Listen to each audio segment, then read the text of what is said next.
Well, good morning, everybody, or good afternoon, depending on where you're at. Welcome to webinar series session number 5. And today we're going to talk about proactive maintenance techniques and how to effectively use them in your reliability process and to make yourself more reliable. We'll look at some ways to do that over the next hour here. But again, welcome back. All right, and again, I don't need to review this every time. You guys have seen this a number of times about what we do as a company. You know, we do RCM analysis, we do predictive and proactive training, lubrication audits. You can see down the line there, we also build lube storage rooms and all kinds of specialized lube equipment. And again, remind you, they're cheaper than you can buy from any other vendor that you're looking at on these things. We also have asset criticality databases and RCM databases for sale. Let's get on with the webinar today. And again, this is about proactive maintenance, and proactive maintenance is on that left side of the curve, as we've talked about in the last 2 or 3 sessions here. But again, it gets around to that point when our equipment's brand new, when it has no failures, when it's rebuilt in perfect condition. Is there a way to keep it from failing? You know, can the equipment last forever? Remember the story I told you about my maintenance crew? We developed this term, make the equipment last forever. We're trying to make things last, you know, the life of your career in maintenance, trying to make things last 20 to 30 years. And different techniques that we used, you know, there was a lot of things we got up, probably didn't get to 30 years, but we got some gearboxes and roller chains and stuff like that up in that 20-year area. But again, using the right techniques can help us do that. We must find these methods to keep our equipment maintained in new condition. And a lot of times these are things we do while the equipment's operating. But it also goes back to the way you store it, the way you maintain it, the way you order it, the way you design it, which we'll talk about more of those things in future webinars.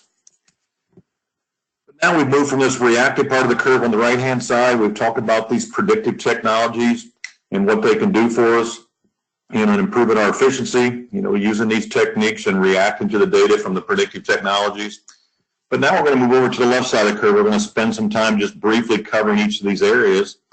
We can't spend a lot of time on it because we've only got an hour, but if you're interested in specific areas in the future, just let me or Justin know, and we'll put together some specific webinars. We're looking at what we're going to do for our webinar series next year with some new information. So, but you can see on the left side of the curve here, we've got all these things on the left-hand side: lubrication excellence, precision, alignment, and balance.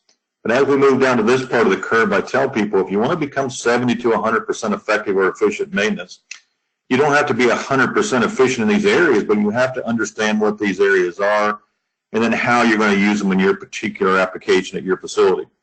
You know, how you're going to build them into your reliability program. Some of them you may use just little parts and pieces of or the thought process. Other ones you may have to do full-blown programs to improve you to these higher levels. But again, don't forget our slide here with PM task. As we improve reliability, as we do more predictive and preventive, we're going to change the way we do PMs. We're going to change the PM task we do. So we have to remember that's always a part of what we're doing, is improving our PMs. Moving our resources from the right side of this curve where our maintenance people and are doing these reactive steps. We need to somehow build in time. We need to do some training so they're doing predictive technologies on their own. And then we also need to get them over here doing some training so they understand each of these areas on the left side of the curve. Because the more things we do on the left side of the curve, the less things you'll eventually do on the right side of the curve. Our first one, lubrication excellence. I have just a few slides here on lubrication. We've had some training on this, but the importance of lubrication, getting the particles out. This slide here shows that as we improve, we got our dirty oil ISO codes on the left side. As we clean up our oils to the cleaner ISO codes on the top, you can see these life expectancies we can expect to get just with hydraulic systems. If you attended the 2 lubrication courses, you know, we showed you some different charts on gearboxes, bearings, and things like that. You know, if you're interested in the mini lube manual, it has a lot more of these charts in there. Just, you know, don't forget to shoot us an email. But it all goes back to these particles. You know, look at the part, if you look at the slide on the left-hand side of the curve, if we get all those particles out, and that was an ISO code of 221917, if we can get all those particles out and get our ISO code down to this 171411, you can see there's not as many particles in there when they're filtered out. And again, this gearbox, this happened to come out of a gearbox, is going to last 3 to 4 times longer if we can maintain the oil in that clean condition. So again, lubrication excellence, we spent a lot of time on this one, highly effective process you have to get in place in your reliability program. We Talked about how small these microns are that cause the damage. Remember we said the loaded film thickness or the lube film thickness in a loaded bearing is around 5 to 8 microns. And you can see how small that is. And remember, we can only see particles with the human eye that are larger than 40 microns. And that's fine for us. So a lot of the particles that are causing the wear in our gearboxes and our gears and our bearings are very small particles that we can't see. Storing your lubes. This is one of the reasons that we got into lube storage a few years ago at the company. We built lube storage rooms of all different shapes, configuration. This one here's got a graded floor with spill control underneath it. It has an overhead trolley to move the 55-gallon drums in and out of the room and around the room. It's an all-access trolley. But again, you can see the filters and the tanks on the right-hand side of the room. But again, proper storage of our lubricants is key in maintaining our lube quality. Keep them out of the sun. Keep them cool in a controlled environment. This room's heated and air conditioned. Heat's very important in the winter for your lubes because some of the ISO codes, they get really, really thick in the winter, and they're going to cause you some problems. So again, what have you got for lube storage, and how can you improve that lube storage to keep your lubes in perfect condition? Using the right containers. We talked about this in the lube training. Very important that we use the right containers, not using detergent jugs and softener jugs and toilet bowl cleaner jugs. We have to use clean containers to keep that clean from the way we store the lubes to the very last second that we put it in the component. So again, Lubrication X is our first one on the list. Very important. Now we move down to precision work. In this statement here, all operations must develop procedures for precision work to ensure that every task is completed to assure maximum life cycles of the components. Now, precision work is very important when you're talking about your critical equipment, your high horsepower, your high criticality gearboxes and motors and centrifuges, just to name a few. Any work we do on this precision, this high critical equipment, we have to do precision work. So it's very important that we do this precision work to maintain our proactive success. I like to show this picture when we talk about precision work. And I always ask maintenance people, I always ask reliability engineers when I show this slide, is this precision work? You can say it's not, but in a way it is. He precisely went around the stick in the road. And the reason he may have done that, there's two reasons. One, he may have just disobeyed what he's supposed to do, but maybe there wasn't a written procedure around it. He's supposed to get so many miles of white line down a day, but he precisely went around that stick or that piece of log sticking in the road. Now here, if we ask how many times in our maintenance practices with our maintenance people or with things we do in the plant, do we take a shortcut? That can reduce the life of our equipment. In an example, a big example would be not doing precision alignment on the coupling when you change a motor. If we don't do the precision work and we don't do the precision work correctly, the coupling's going to fail earlier, and bearings and different components around the coupling are going to fail in an earlier stage. Precision work when you're doing lubrication, making sure that lube's clean. If we don't do that step, we shorten the life of the equipment. We'll talk about precision balance in a minute, but there's a lot of precision tasks we do that takes a measurement, takes a written procedure to make sure the equipment's going to last its full life cycle. I took this picture at a power plant in Cincinnati. This was a 150 horsepower motor that the maintenance people changed out and realigned that day. They had a very expensive, well-known name of alignment equipment. But if you just look at the picture, there's a number of issues when this was a completed project here. But if you look at the bolt on the right-hand side, the bolt doesn't even come all the way through the nut. If you look at the bolt on the left-hand side, it's pulled the washer down. The washer's kind of concaved into the hole in the motor. They reused the shims. They didn't clean the base very well. You can see the two marks on the side of the motor. I don't know if you can see my arrow on here or not, but there's two marks on the side of that motor that show that they used a punch and a hammer to beat that motor around. And then a design issue here is the base is not designed for that size motor. A rule of thumb is the base should be at least 75% the thickness of the motor feet. And this one here is probably 25%, which means it's going to move a little bit. There's going to be some additional vibration. The group that did this motor, I was watching them today, they didn't use a torque wrench. So lots of practices. Now they took this information from the laser alignment tool and downloaded it into the system so that anybody looking at it in the future would think the motor was precision aligned, but way too many bad practices here to actually have precision alignment. So whenever we're doing these precision tasks, let's make sure everyone's trained and that everyone understands the principles of reliability and precision work when we do these tasks. That's precision alignment we just briefed on, but a brief example of precision balance. How well do things have to be balanced?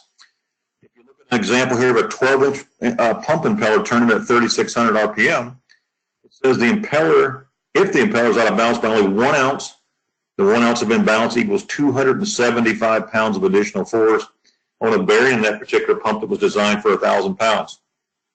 So in this case, it reduces the bearing life by 48%. This is one that I review with a lot of maintenance people, and this is the keyway alignment between two couplings. We should always have the keyways 180 degrees apart. If both those keyways are cut the full length of the key shaft and they're both on top or on the bottom, or I guess basically across from each other, you create an imbalance situation in that coupling in that shaft, which makes the bearings in the motor, the pump, or whatever it's hooked to fail earlier. So again, this gives you the definition here of what the proper length of the keyway should be, which means you're only replacing the key with the amount of weight you cut out of the slot in the shaft, which creates a balance situation. But I always taught my maintenance guys put them 180 degrees apart. Very good precision balance practice. As we move down our curve here, one of the selections on the PF chart is select suppliers. Now, what is a select supplier? A select supplier from the company I work for, we went out in 2002 to try to find out who made the best of everything. We wanted to know who made the best motor, who made the best gearbox, the best pump, the best bearing. And we weren't looking for things that were real expensive. We were looking for precision specifications. So an example, a Toshiba motor, the rotor in a Toshiba motor is balanced to a higher specification than a standard motor. You can order brand new centrifugal pumps, and you can tell them you want the impeller balance to some lower standard, like 0.05 inches per second, rather than the ANSI standard of 0.08 to 0.12 inches per second. Who makes the best bearing? Who makes the best of everything we use? And so we have to know who those people are, or who those companies are, because we want to put those components on our highly critical equipment. So who does make the best motor? Well, in the study in 2002, it came out to be Toshiba. Is there a difference in bearing manufacturers? We found the bearing manufacturer was one of the major ones that had some quality issues with some bearings that were checked during the study. Water treatment's a real important one. Which company out there builds equipment with reliability in mind? Sometimes that equipment will cost you more, and we shouldn't put it on everything, but if you have highly critical components, things that can cost you a lot of downtime if they fail, we should be using the best equipment. Again, don't assume that all the equipment you buy is the same quality. Don't limit yourself to making decisions on price alone, because it can affect the life cycle of that equipment. If you visit your manufacturers that are building equipment for you, some of the things you want to look at: precision of work. Do they have some specifications for how they build equipment? Are they following those specifications? A lot of times you can tell with companies that are building equipment how good at work they're doing by the cleanliness of the facility. We did the study with the company I was with. We went into a lot of facilities that were building equipment. The facilities were dirty, dusty, a lot of iron dust, a lot of forging dust in the air, which those kind of foreign material particles are in your equipment. What kind of testing do they have for their quality standards? Ask for any specifications they use. Ask if they have life cycles. We found a number of companies have information on 10-year life cycle cost, which means that's what it'll cost you over the course of 10 years operating that equipment. So sometimes we don't just want to buy the cheapest equipment. We also sometimes don't want to buy the best equipment. We want to buy the equipment that fits our process and has the longest life cycle cost, not looking for price alone.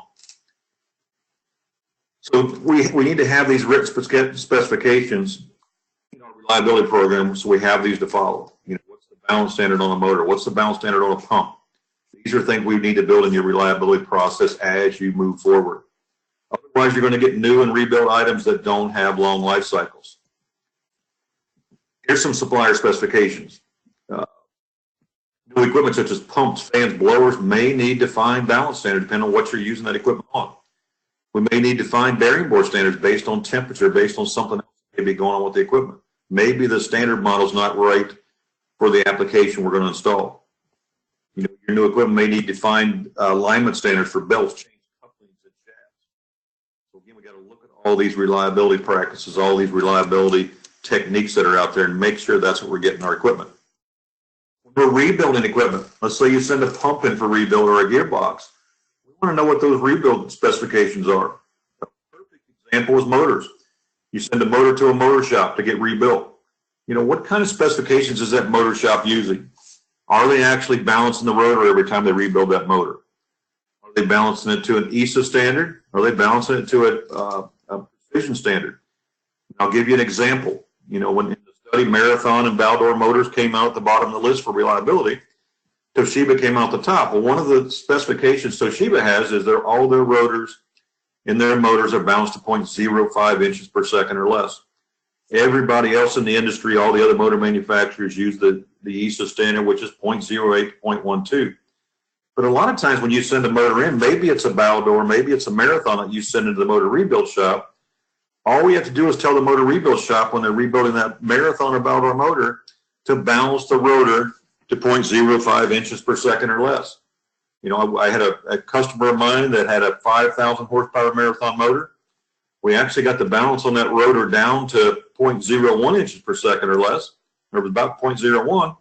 That motor, which was failing every 8 to 9 months, ended up lasting almost 4 years.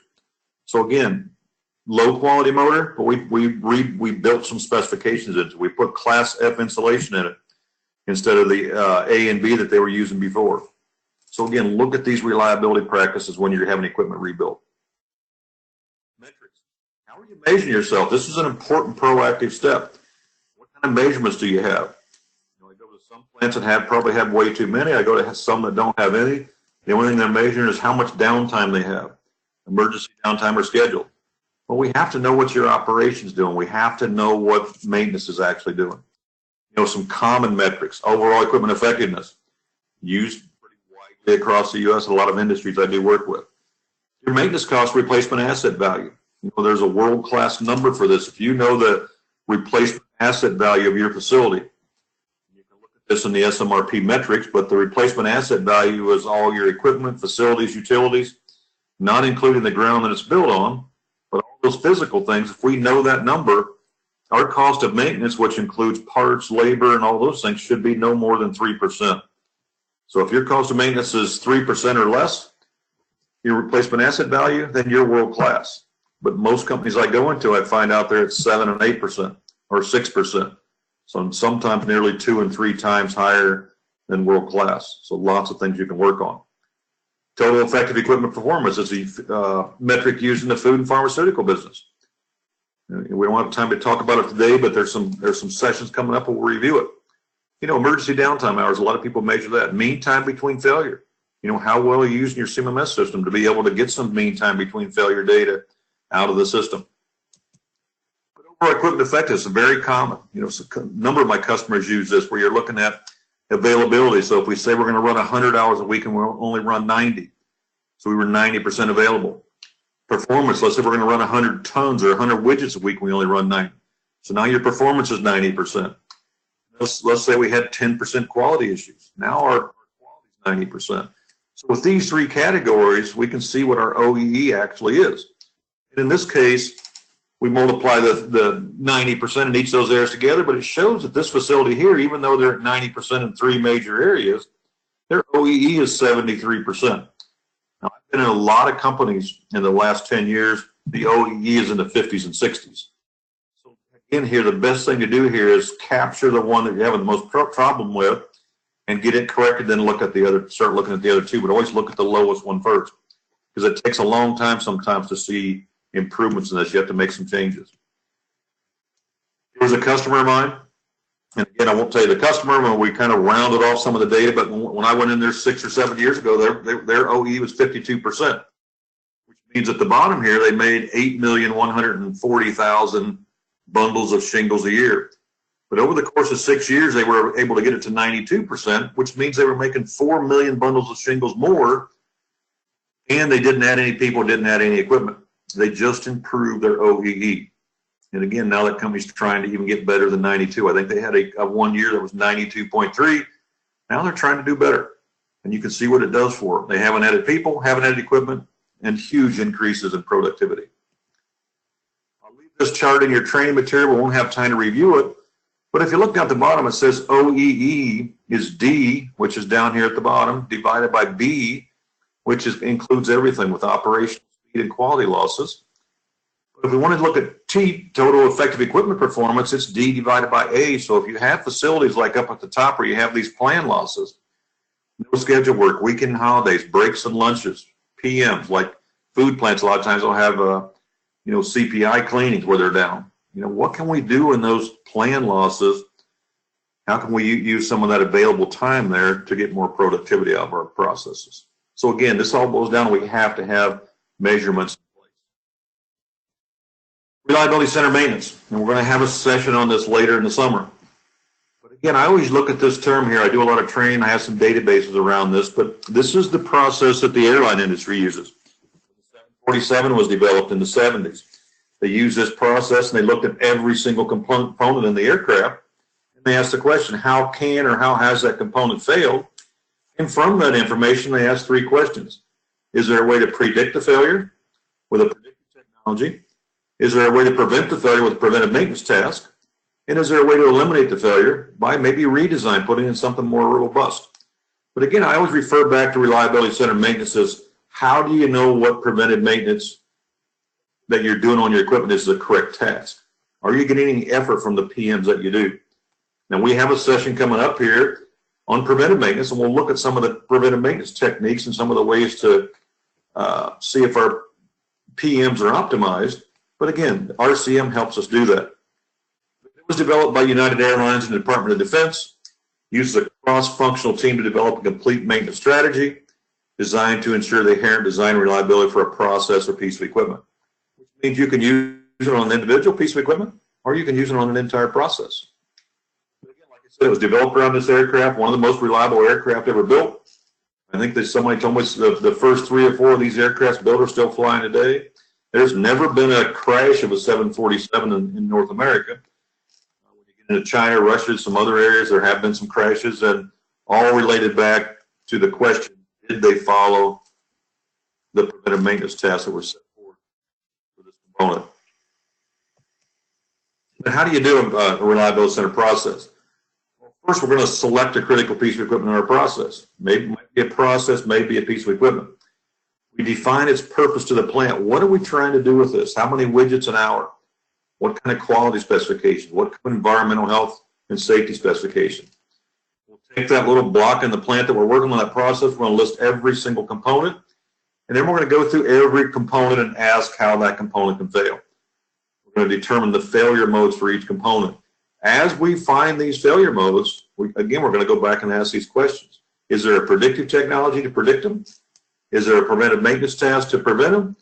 Or can we eliminate them by redesign? From all this information, we develop a complete maintenance strategy, which includes what we're going to do. It's going to include what spare parts we need, and it's going to include some written procedures. But this process helps us do all that. Very easy to use. I used to go do 3-day courses to teach people how to use the RCM process and the software. And I can still do that, but we can also do some online webinars with the software when you buy it that tells you exactly how to do an RCM analysis. Who needs to be there and how you do the process. So again, if anybody's interested in that, just let me or Justin. So how can RCM help? Well, again, like we said, every failure we're going to ask these questions. Now, sometimes you'll see down here at the bottom, we're going to ask if you can predict, prevent, or eliminate it. But sometimes there's no way to predict, prevent, or eliminate the failure. It may be a small, non-critical component. We may have to let that component run to failure. That may be part of our strategy, but if we let a component run to failure, there's a couple things we have to have. We have to have a spare part. We have to know where the spare part's located, and we have to have a written procedure to change out that part or component. So just some few RCM tips there of what the main process is about. But again, it's misnamed. I said it from the very first time I used it. It's reliability center maintenance, but it's not just about maintenance. When you do an RCM analysis, you're looking at operational issues. We're looking at all the equipment failures that can cause quality issues. We're looking at anything that can cause a health, safety, or environmental issue. So again, RCM is a complete process for a complete maintenance strategy that addresses all these things in a plant. This is what a typical our RCM database looks like. You can your functions over here, and the one tab is all your equipment components. Functional failures are things like not be able to run at all, not be able to run at rate, not be able to make quality. The FAMICA spreadsheet you're looking at here, it goes through a typical pump failure. It says here the bearing fails to contaminate a lubricant. It gets a failure effect statement. In the event the lubricant becomes contaminated, if left to its own devices, the bearing will fail and the pump will stop. What's the operator see? Sees a pressure alarm, process stops. The operator try to restart the pump. And again, when you're doing these, you can put any information in here you want, because this becomes a good troubleshooting guide. It lists the frequency of downtime. It lists the priority of the downtime. It lists whether we should stock parts. It has these check boxes off to the side here, which tell us what reports we want. So this database, unlike other RCM processors you get, this database automatically writes your reports off the information you get from the RCM analysis. So then we move into asset criticality. And this is very important. It became very, very important in the company I work for, because we started doing a lot of predictive maintenance. We were doing predictive technologies on a lot of equipment. We were doing RCMs on equipment. All the things we were doing, we didn't put a reason in there to do them. So we stepped back. We did what's called asset criticality, or ranking the equipment. So, you know, everybody needs to do this. I'm working with a plant in Canada right now. We have to get this done before we can move forward with the rest of their reliability program. And the reason why is we have to know what the top 20 or 25% of our critical assets are. And if we know that, that's where we put most of our resources. We make sure we always get PMs done to those assets. We use predictive technologies on those assets. We may put some of that specialized, that high quality equipment like Toshiba motors or other equipment on that top 25%. You know, the top 25%, I always tell people, that's the equipment you always want to have spare parts stored for, because that's going to have cost you the most downtime. So we do a lot of things with this process, trying to find out where we put our resources. So again, what are some of the things that go into, you know, the plant I was working with in Canada, they were saying that they were doing asset criticality with just the maintenance crew. When you do it with just the maintenance people, it's going to be slided to maintenance. I asked them what some of their criteria was, and they said, well, does it shut the plant down? Was the main criteria. But what about safety? If that component fails because it created a fire and explosion, what about environmental? If that component fails, can it create an environmental issue, a spill, or release the atmosphere? You know, can it create a problem for operations and the length of downtime for operations? What are all the maintenance things that go into that? Quality is another one that I don't see here, but, you know, if a component fails, can it affect the quality of the product, or especially in a food plant? You know, can it contaminate the product? So again, we have to get a lot of people like these people here involved when we do an asset criticality, so that we get the most critical piece of equipment in the plant based on a number of criteria. So the more involvement you get in asset criticality, the more buy-in you have in the program. Buy-in means that there's more people that accept the program. You get more information as you're doing your asset criticality. It became a great learning tool for me, even though I knew the plant inside and out because I'd been there 20 years. When we did the asset criticality, I learned a lot of things about quality, safety, you know, food safety and things like that I didn't understand from my perspective of running a plant and running maintenance for so many years. Again, new employees, it's a good learning tool. I always tell people it's a great learning tool, because when you go into an asset criticality, just like going into an RCM analysis, you learn details about the process, details about the equipment that you may not have known before. And it makes your employees and then makes you also more effective. So again, we have a couple asset criticality databases that we sell. One is a very simple one, which I'll show you here in a minute, and we got a more complex one that you fill in all the questions. This one here, the questions are just in the database. There's 5 different areas here: safety, environmental, food safety, quality, and operations. And in each of the area, like you see in the safety area, there's drop-down boxes that ask questions for injury potential, loss potential, fire, and explosion. You can see it gives a rating number for that area. As you do go through all the areas, you can see the overall total keeps going up. And so this one here was the operations downtime. So downtime impact, maintenance cost, failure rate, length of downtime. So again, every one of the areas has these questions, but what it does, as you answer the questions and you put your rating system in on the side here, which is changeable, the questions aren't changeable. as you put your rate in there, the overall number goes up. So when you do your whole facility, you end up with a number that's high. And what we try to do at the company I came from was you take the top 20 or 25% based on that number. That becomes your most critical assets. The bottom 25 or 30% become your least critical assets. And from that, you may not do any maintenance on the bottom 25%. You may do a lot of maintenance on the top 25%, and then whatever you want to decide for that middle. But again, processes that are easy to use is what we try to put out to our customers. And these are very cheap. Like this database here is $375. So a nice cheap database, and I've done a lot of asset criticalities on this one. The newer one's only $950, and it does a lot of things. It's more ISO 55000 certified, where you put in your own questions and ranking systems. So again, options there.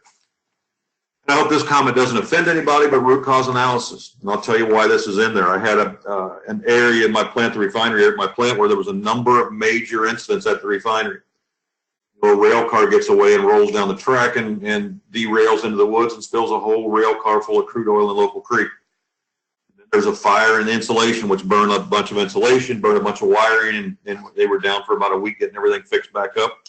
I think this area supervisor had about 3 major incidents in about 3 months.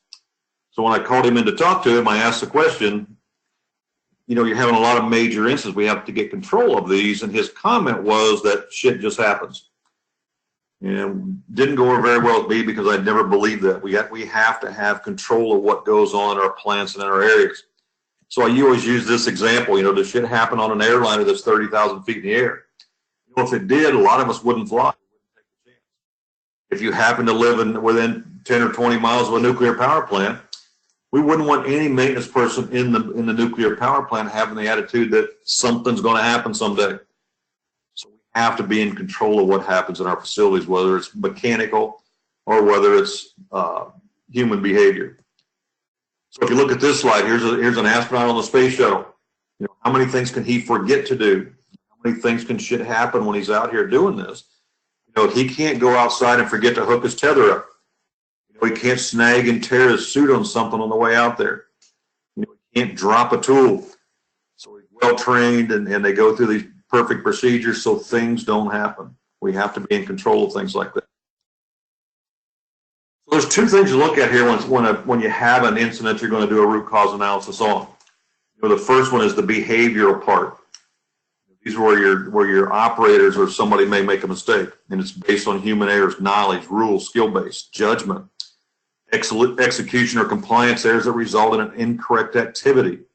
Now, why would that happen? It says here the person couldn't perform, or a person wants to perform the role but needs training, needs knowledge, needs procedures, needs guidelines. So if we don't have all those things in place, we can have a human behavior incident. Or you can have the other one here, the person knowingly violates a policy procedure, takes a shortcut. And we've all seen this in our careers of people doing those kind of things. But if you look at the physical component failures now, it says failures of physical components due to corrosion, erosion, fatigue, overload, or thermal mechanisms. So why would these things happen? Well, one of them's here, the design is wrong for the application. So again, that happens a lot. Most of the RCMs I do at plants nowadays, I would say 70 to 80% of them was the wrong design for what they want the machine to do. Servicing the component wasn't properly maintained. Now, what would that mean? It means we're not doing our PMs. We're not doing the right PMs. Maybe the PM has the wrong frequency. So something's wrong with servicing that component. Maybe it's completely the wrong task. And then the bottom one here, the operation, the component was operated beyond its design limits. Now, one of the RCMs I did a few years ago on a cracker wrapping machine, the machine was designed originally 30 years ago to wrap 1,000 wraps of crackers per hour. And the company was trying to run some number like 16 or 1,800 wraps an hour through it. Lots of failures, no fault of the machine, but the machine was not designed to do that rate. So again, it was operated beyond its design limits. Now we made some changes to some components that were failing, and we got the rate up on the machine, but we never got it to what the company wanted to run. We had to change the machine out. So remember, root cause analysis. If we go back and look at our PF curve, root cause analysis is done after the failure. A lot of times I go into facilities and they have a good root cause analysis program. They're having a lot of failures. they're spending a lot of time on root cause analysis. But again, it's done after the component fails. We wouldn't want the airline industry or the nuclear industry operating like that. So what they do is they do RCM, or failure mode defect analysis. It's done before the failure occurs. So in most plants, we have people there, we have CMS systems there to tell us why components fail. And by doing the stuff there, we can develop these strategies and we keep the component from failing rather than wait it to fail and use a different process. Total productive maintenance comes out of Toyota's reliability process, TPM. Now, this is a process that's in the proactive area because it's a process where you're going to give the operators some responsibility for for maintenance of the equipment they operate. So what's the advantage of this process? Well, total productive maintenance is an approach to managing physical assets that emphasizes operator involvement in total equipment care. The process pays dividends in making the equipment more reliable. And the reason why it becomes more reliable is because now the equipment gets more attention. There's more operators doing inspections. So at Create TPM, the process creates an environment that encourages operators to commit to overall equipment care. Now, I always ask this question, can you teach carrying of equipment? Well, you can. And I got an example of a customer, I won't tell you who it is, but we worked for 5 or 6 years and doing little steps, improving the reliability process and maintenance. And then we wanted to improve the operators. So it was a union facility, so we didn't want to use the word maintenance in the training. So what we did was we developed some operator care tasks. So what we did, we trained all the operators on all the failure modes of all the equipment in their plants, the motors, bearings, sprockets, belts, whatever it was. We taught all the operators how those components fail. We developed some inspections that the operators did to let maintenance know if there was any issues coming up. We bought them a strobe light, for an example, a battery-powered strobe light, so they could look at the condition of their belts and shivs and things like that. So again, a process was developed, which was an operator care process, but it got the operators doing inspections, and now that plant's improving even more. So we were actually teaching operator care.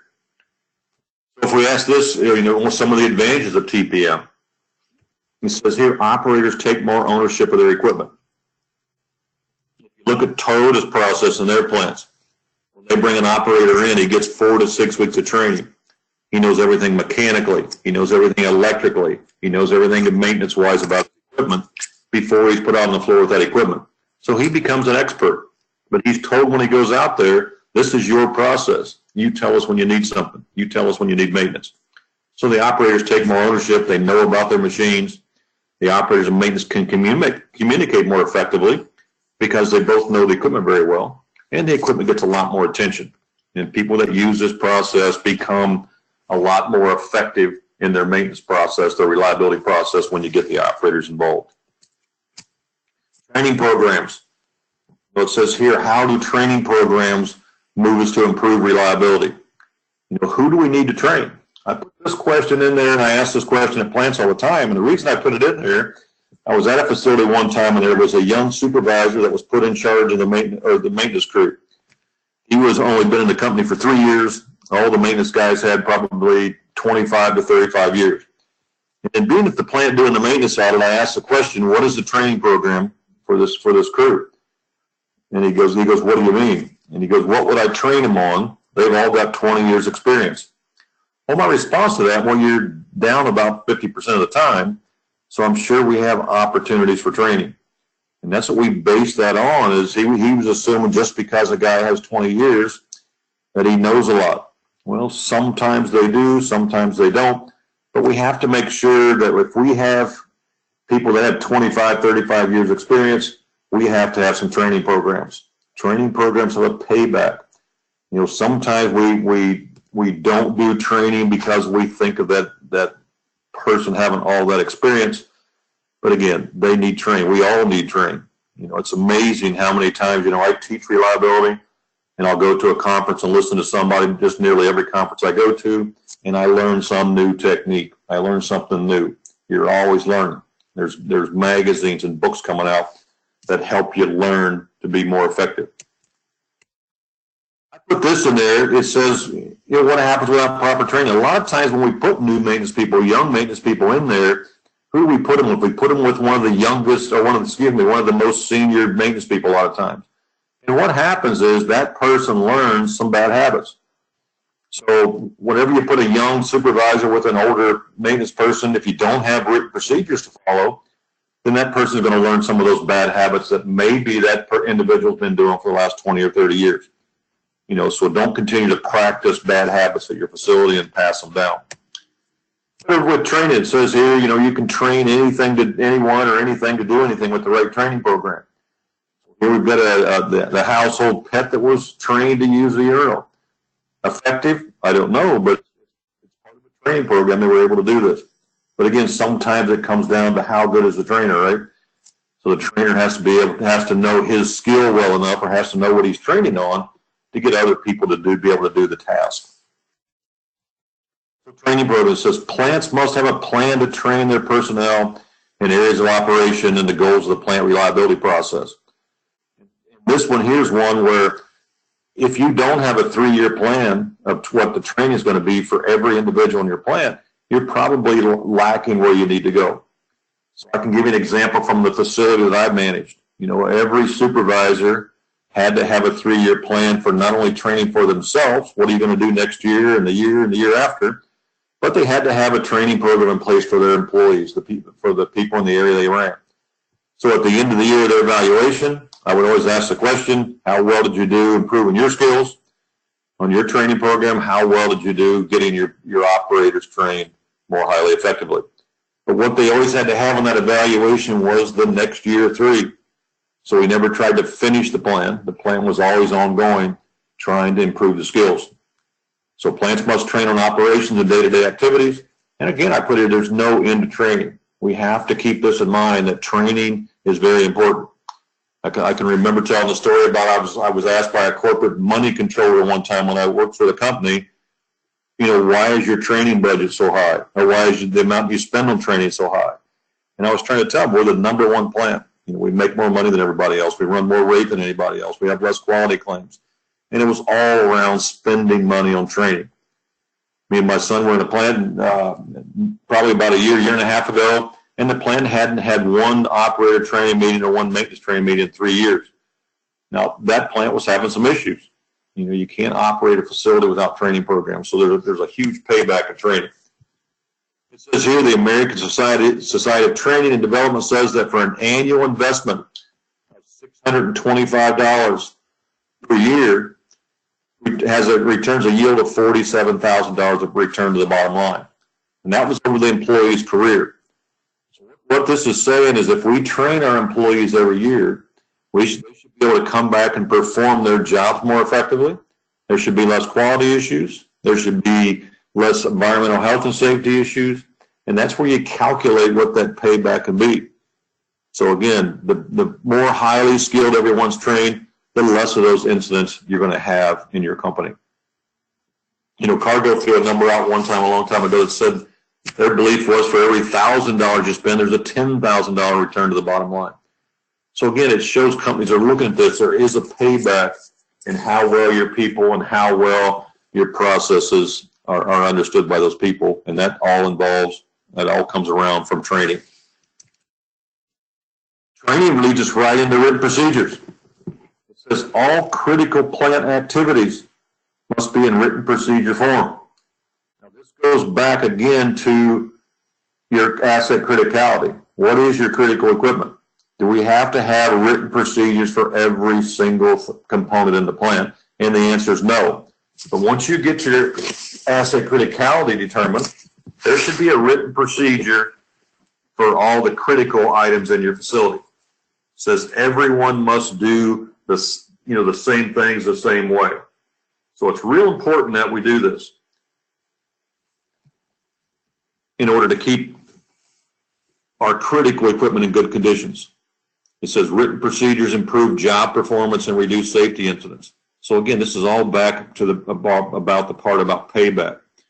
There's a payback for written procedures.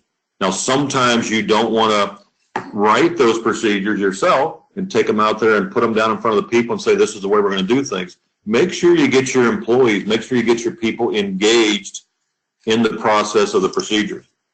I actually used a process where I paid my maintenance people $25 every time they would write a procedure for how to rebuild a piece of equipment. And then so they would write the procedure in written form on a piece of paper, following an outline. I would type that procedure up. Then I would have our plant clerk type the procedure, and we would go review it at a maintenance meeting, which we had try to have a maintenance meeting every week. We'd let the maintenance people critique that procedure. And by critiquing that procedure, it actually became their procedure, the way they were going to do things. I mean, were they all 100% the way I wanted them? No. But now we had a procedure they would follow. Much better than when I used to write the procedure and take it out there and say, this is the way we're going to do things.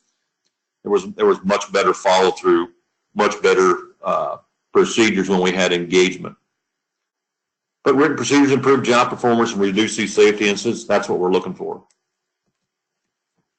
Here was the outline I used when I gave it to my maintenance people to write the procedure. A clear title of the work intended. Safety precautions around doing the work. Whatever tools you need for the job. A step-by-step instruction of what tasks need to be done and when. A lot of times we put in there where the parts are and what parts are going to be needed to do the task. And then always, whether you're doing a plan work, whether you're doing PMs, whether you're doing work orders, some reporting method when you get the work done. You know, how, and in written procedures, it's how can we make the procedure better? Maybe the person finds out that we've missed a step or there's too many steps in. So again, get the employees involved in helping write those written procedures. It says here, your company may be no different than many others. You hope your PMs are effective. You hope you get enough time to do them this month, and you can count on the fact that people know what check the pump means. What I mean by that is a lot of times when I go into plants, the PM says check the pump, check the conveyor, check the fan. What does that really mean? I mean, it may mean something to an employee that's been in the plant for 20 or 30 years, but what does it mean to the brand new guy, the young apprentice that comes in when he gets a PM that says check the pump? He may just go out there to make sure it's still there, right? Has anybody even told him it's supposed to be running? What kind of noise is supposed to be making? What's the temperature? So we have to have some procedures around there so we get work done effectively. Everybody knows what we're trying to accomplish. And that sometimes comes from a written procedure or a written PM. These are two components that I found at a facility I was working with, and it said that the PMs were completed. So when I took the operators and maintenance out to this motor on the left-hand side, I said, the PM can't be completed if the motor's completely covered like this. The motor's running hotter than it should. So we put a temperature gun on the front bearing of this motor, had the operators and the maintenance people clean the pump off, the fan guard, all the slots on the motor. We cleaned it all off. The temperature of that bearing on the front of that motor went down 35 degrees. Well, the failure rate of motor insulation, for every 18-degree rise in the motor insulation, you cut the life of that insulation in half. So we almost, quadruple the life of the insulation of this motor just by keeping the motor clean. But again, until you explain that and you do the training, until you have a procedure, that motor is going to have more failures. Keeping the dust and dirt away from the grease circle on the picture on the right. There had to be some procedure. We need to clean that before we do the lube test and keep it clean and put a better seal behind it so it stays clean. Here's some customer information. And again, this is what happened. We went in there and we determined all the things they were doing, but they were at 56% reactive maintenance, which means work that wasn't planned that they just had to go out and do. But they were only actually getting 29% of their PMs done because they were spending a lot of time on this written or on this reactive work. So we started getting more PMs done. We got the asset criticality done. We did the PMs on the critical equipment. So now we did 53% of the PMs, and the reactive work goes down to 33%. So the more PMs they were getting done on their critical equipment was eliminating a lot of the reactive work that they were doing. So that's a success story at one of my customers. Job planning, another thing in our list of on the PF curve. How much more work could be done with job planning? How effective are your maintenance workers? How much of their work is actually wrench time? And for people that don't know what wrench time is that may be on the call, wrench time is the amount of actual work that your maintenance people are out there in the plant doing work and doing tasks, not looking for parts, not looking for procedures, all those things, and not walking back and forth to the job. So the more work we plan, the better job we plan, the more work we can get done in a day. So if the work was planned in every detail, would the wrench time increase? And the answer is definitely yes. Because now maybe they don't have to go get the parts, but they don't have to find things, don't have to find tools. So we increase wrench time, but with a better plan.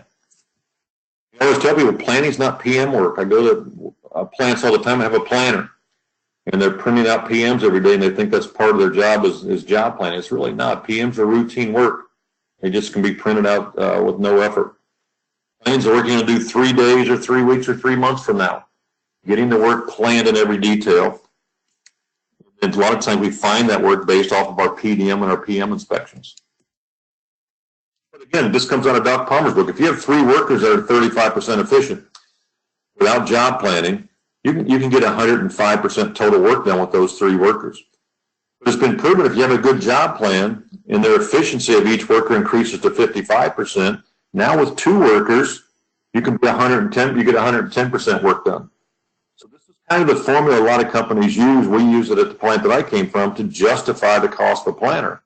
If you have 10 people at a plant, and he can improve that work percentage from 35 to 55 with a good plan. That 1.5% differential means that if you have 10 people, you're going to get as much work as 15.7 people. So it's almost like having 6 extra people doing the work. So you can see where one planner can be highly effective in having a payback for his position. But again, when you do that wrench time study, if you're below 25%, that's poor performance. If you're at 55 for above, that's world class.